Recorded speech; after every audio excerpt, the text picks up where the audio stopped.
No vídeo de hoje eu quero te explicar na prática como eu estudaria para o concurso do TJ São Paulo que está previsto para 2026 se eu estivesse começando agora, do zero, se eu fosse realmente iniciante.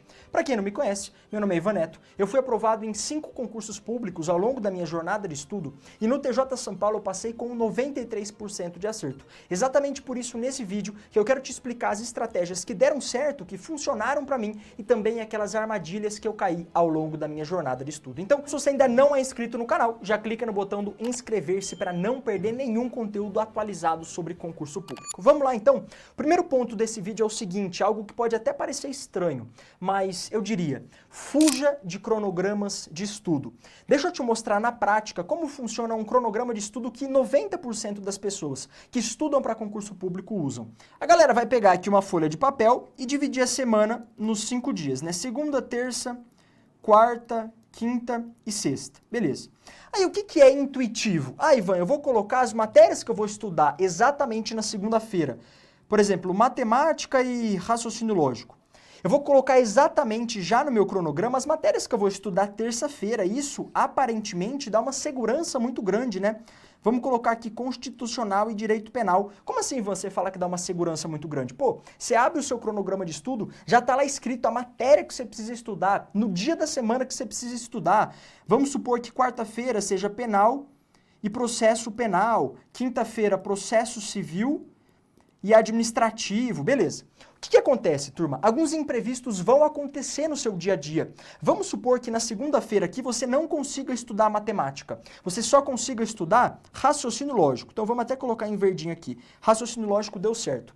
O problema é que quando você chegar na terça-feira, você já não sabe se estuda direito constitucional e direito penal ou se aquela matéria que ficou para trás, no caso matemática, você joga aqui para terça-feira. Então imprevistos vão acontecer e aí quando eles acontecem, esse cronograma de estudo aqui, ele começa a te gerar insegurança. Ao invés de te gerar tranquilidade e segurança, ele começa a te gerar insegurança porque você não sabe se aquela matéria que você deveria estudar na segunda-feira, mas você não conseguiu por qualquer motivo, se você estuda ela na terça ou se você deixa essa matéria para trás. E isso, turma, quanto mais dias acontecem imprevistos, maior essa bola de neve vai ficando. Então, minha dica número 1, troque o cronograma de estudos pelo ciclo de estudos. E eu vou te mostrar agora como funciona o ciclo de estudo. O dia da semana que você vai estudar aquela matéria não importa. A única coisa que importa é a próxima matéria que está no seu ciclo de estudo.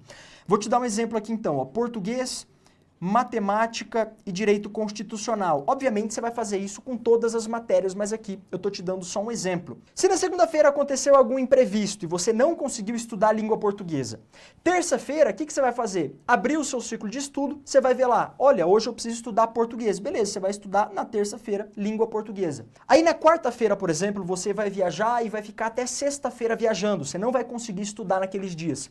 Imagina se você tivesse um cronograma de estudo, você já ia ficar perdido. Agora aqui no ciclo de estudo não. Sexta-feira, depois que você terminou sua viagem, vamos supor que na segunda-feira você volte a estudar. Qual matéria você vai estudar? Matemática. Você vai seguir a ordem do ciclo independentemente do dia da semana. E aí, por exemplo, terça-feira você conseguiu estudar, você vai estudar direito constitucional e assim por diante. A única coisa que realmente importa é a próxima matéria do seu ciclo e não necessariamente o dia da semana específico daquela matéria, beleza? Então, o primeiro passo eu montaria um bom ciclo de estudos para o concurso de escrevente do TJ São Paulo. Agora vamos para o passo número 2, que são as matérias desse concurso, e aqui para mim tem um ponto muito interessante. O TJ São Paulo, turma, é um dos poucos concursos públicos do Brasil que, você se preparando para ele, você já cria uma base gigantesca para qualquer outro concurso. Ivan, eu não entendi muito bem, você pode me explicar? Posso. Dá uma olhada nas matérias que você vai precisar estudar para o seu concurso.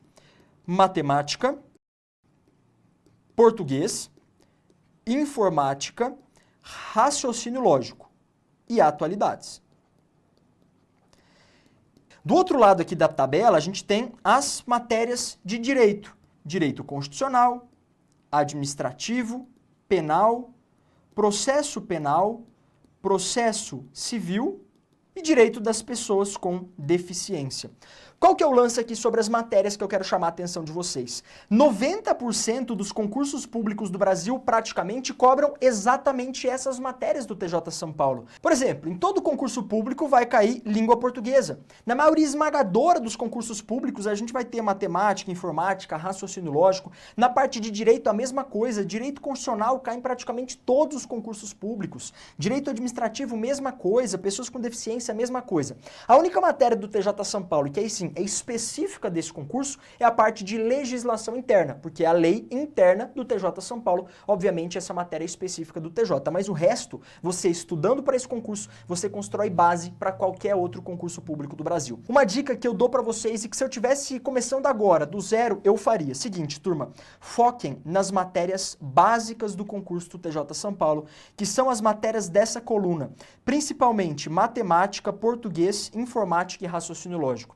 São essas matérias que vão demorar um pouco mais para você evoluir, vão exigir um pouco mais de dedicação e que caem em todos os concursos públicos, são as chamadas matérias básicas. E elas são, inclusive, pré-requisitos para você conseguir fazer as questões de direito. Por exemplo, vocês vão precisar de interpretação de texto, muitas vezes, para resolver essas questões aqui de direito. Onde você estuda interpretação de texto? Aqui, em língua portuguesa. Então, eu focaria nas matérias básicas do concurso do TJ São Paulo, que são essas 4. Matemática, português, informática e raciocínio lógico. Bora agora para o terceiro passo, que é o tempo de estudo. Nesse ponto, o que é fundamental? Turma, esqueça estudar 5 horas por dia. Isso aqui são algumas pessoas na internet querendo muitas vezes até te deixar um pouco mais para baixo. Putz, eu estou muito longe de passar em concurso público. Eu vou ter que estudar 5 horas por dia, 6 horas por dia. São raríssimas as pessoas que vão conseguir estudar perto disso aqui. E eu digo mais, nem precisa estudar 5, 6 horas por dia. Por exemplo, se você quiser começar hoje a estudar para o TJ São Paulo,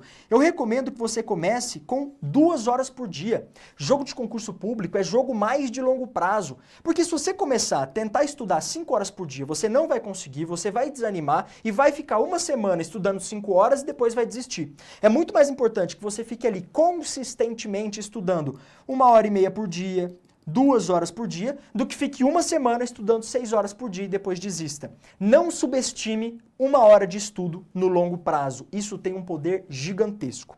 Ivan, então beleza, eu vou estudar 2 horas por dia. Como é que você recomenda que eu faça, por exemplo, a divisão dos estudos? Eu vou te mostrar agora. Eu pegaria 40 minutos para estudar a parte teórica de uma matéria, para fazer o chamado estudo passivo.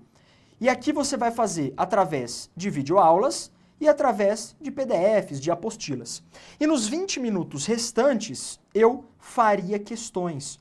Turma, isso aqui é fundamental. Eu vejo muitas pessoas fazendo isso aqui, ó, assistindo a aula, lendo a apostila e falando, ó, acabei de estudar, pronto, já terminei minha sessão de estudo, mas está errado. Uma parte fundamental da sua sessão de estudo é isso aqui, ó, fazer questões ao final. Então, o que eu recomendaria? Se você tem 2 horas por dia para estudar, na primeira sessão, faça 40 minutos de estudo passivo, de ler mesmo a teoria, ou na apostila, ou assistir uma videoaula, e nos 20 minutos finais, faça questões daquele assunto que você acabou de estudar. E aí, claro, você vai fazer uns 15 minutos mais ou menos de intervalo entre uma sessão de estudo e outra, aí você vai partir para a sua segunda sessão, que também vai ser de mais ou menos ali 45 minutos, com 20 minutos de questões ao final, beleza? Agora, para fechar aqui um passo importante, eu acertei, turma, 100% das questões de direito no meu concurso do TJ São Paulo e na época eu não era formado em direito. E eu sempre falo que esse resultado aqui foi fruto desse lance de estudar a parte teórica e depois de fazer as questões de fixação exatamente sobre aquele assunto que eu tinha acabado de estudar. Deixa eu mostrar aqui para vocês como é que eu fazia. Para quem não sabe, eu fui aluno da Brabo Concurso, então eu abri aqui esse material, essa apostila. Então vamos dar um exemplo aqui clicando em direito constitucional, por exemplo. Então, Direito Constitucional, cliquei, ele já abre automaticamente aqui a matéria de Direito Constitucional, e aí eu fazia a leitura dessa parte teórica, ela, turma, já vem destacada os artigos mais cobrados no TJ São Paulo aqui, tá vendo? Ó? Vem o ano que o artigo foi cobrado, quantas vezes ele foi cobrado em cada concurso, e aí eu vinha para essa parte aqui. Depois de fazer a leitura da parte teórica, eu ia para os exercícios de fixação. Turma, isso aqui é fundamental na sua sessão de estudo. E aí o que eu fazia? Além de resolver esses exercícios de fixação aqui, logo depois de eu ter estudado a matéria, no final de semana eu geralmente resolvia novamente as questões que eu tinha errado. Então, por exemplo, vamos supor que eu acabei de estudar essa matéria e comecei a fazer os exercícios de fixação. Eu acertei a questão 1, acertei a questão 4, acertei a questão 2,